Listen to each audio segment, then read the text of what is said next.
And then after that, I mean, in a sense, it's already, I'm saying that, said in the teaching as well, that is like a turning point from the vertical worshipping God on the Sabbath to the horizontal, because there's rest involved. And as humans, horizontal, we need rest. So it's like remembering of God, but the turning point, therefore, in the word.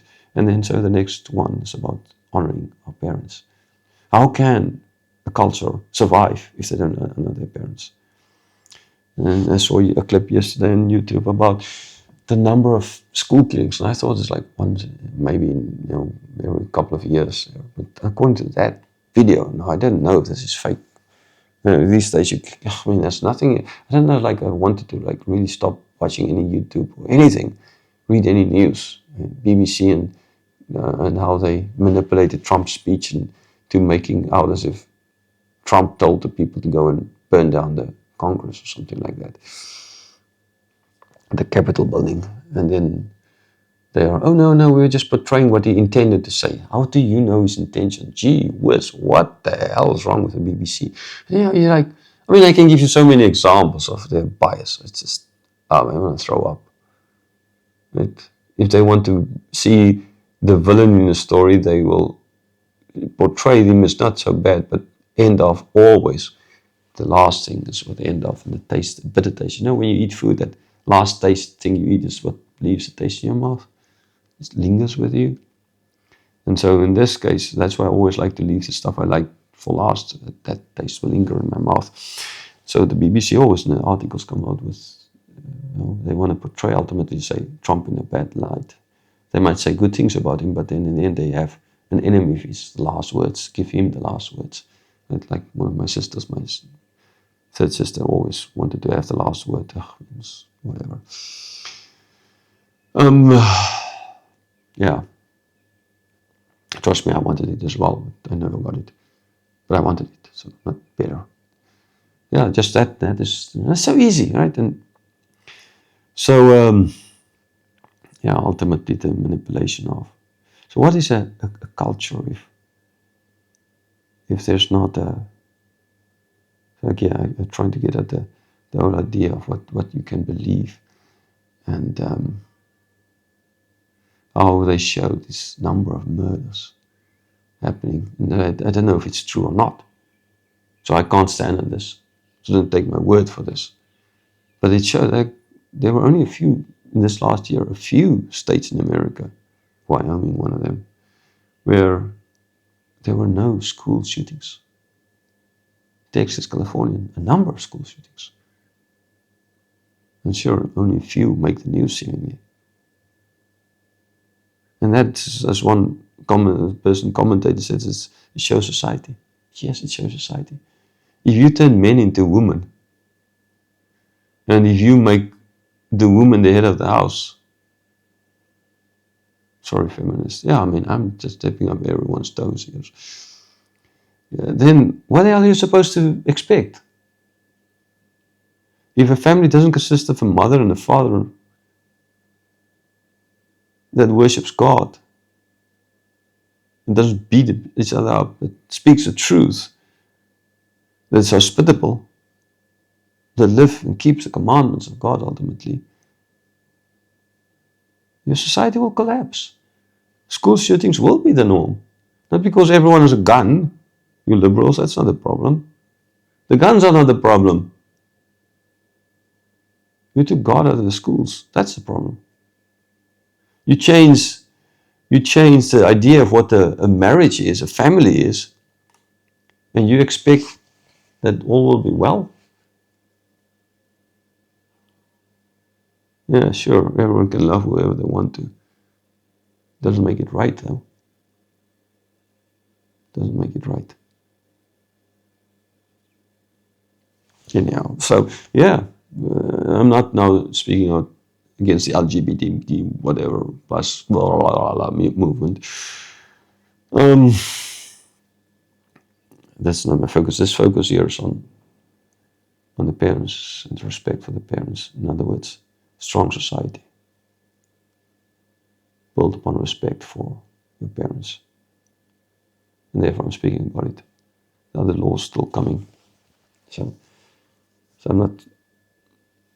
I don't see that as the epitome of evil, like other Christians do. I don't preach against it every single day, like other pastors do. I think I preach against that as well as other things that's going to come in the 10 words. So yes, people, please, a strong country can only be as strong as its weakest link. And the links in the country is not this government, not at all. It's their families. Strong families gather together in church makes a strong church. Strong churches make strong countries. That's just that. That's just that.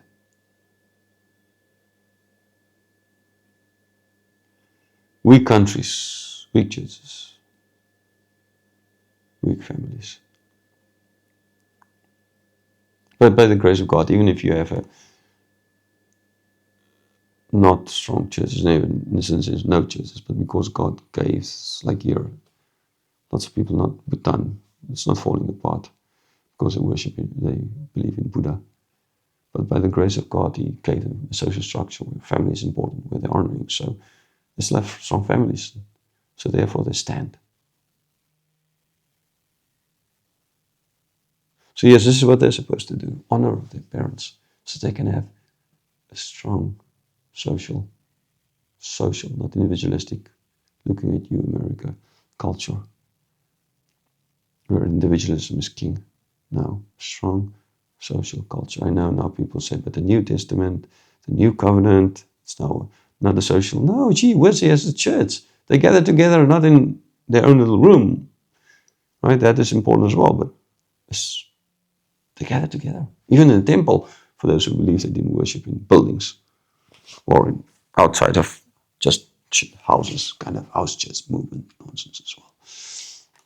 No, they worshipped in a temple. They gathered in a temple. It's a pretty big building. And so, yes, these things are ultimately important. So you want to have a strong country, at least have a strong family. So with your wokishness, stop destroying. You think you stand for liberty, know that you stand for anarchy and destruction. That's what you actually stand for, because that is what weak families will lead to. Anarchy, destruction, school shootings everywhere. So it's so weird. The Democrats blame the Republicans for the left, the right for the school shootings. I mean, the school shootings is a direct result of the actions of the left by destroying families. Simple. So yes, honor your parents, honor the head of your house. Not just while you're in the house, again, like people try to imply, while I'm living under the roof of, I need to do what my father says, but the moment I leave my house, then the house now I don't need to do it. He's not my father anymore. Nonsense. Even if you're married and have your own children, right? He's still your father, still your mother. It's while they're alive. Okay? Don't break down. Don't break that down. And this is now to the conservative people who very often catch like, you're now in new family, so you're now the head of the family and everything like that. Yes, it's one thing, like you are the head of your family, you take responsibility for, but that doesn't mean that your honor for your parents now disappear and they're now nobody's. Right? They're still your parents and they still need to be honored. So yeah, I'm not going now to speak about what it means ultimately for, so if your parents forbid you to like go to church or something like that, do you break their? There's lots of Christians all over the world being forbidden by governments or persecuted by governments. It's not a question really for them. They know they still need to meet, and you can still pray to God. You can still, download the Bible on your phone or something like that and hide it under, I don't know. It's possible to do.